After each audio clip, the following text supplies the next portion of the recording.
मैं हज़रत मौलाना मुनव्वर साहब के साथ टैंक गार्डन से लालबाग रोड गुजरकर उधर आना था, ट्रैफिक थी बोलकर पेट्रोल बैंक के अंदर से घुस गया मैं।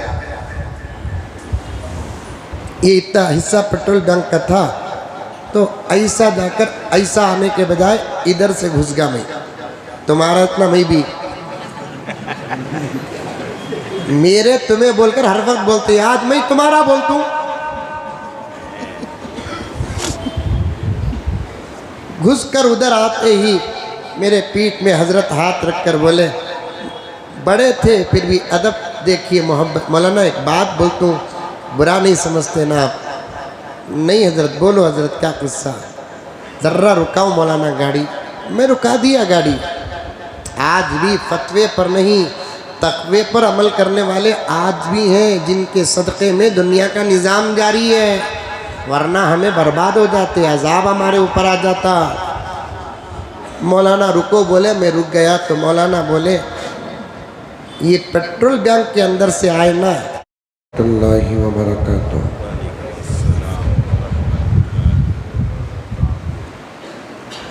अल्हम्दुलिल्लाह अल्हम्दुलिल्लाह रब्बिल आलमीन, वस्सलातु वस्सलामु अला सय्यिदिल अंबिया'i वल मुरसलीन मुहम्मद व अला आलिहि व अस्हाबिहि अजमईन। अम्मा बअद फ़अऊज़ु बिल्लाहि मिनश शैतानिर रजीम। बिस्मिल्लाहिर रहमानिर रहीम।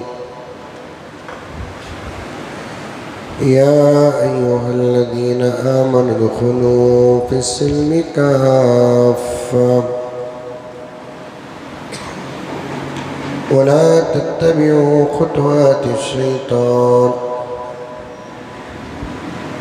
इन्नहु लकुम अदुव्वुम मुबीन। वक़ाल तआला फ़ी मक़ामिन आख़र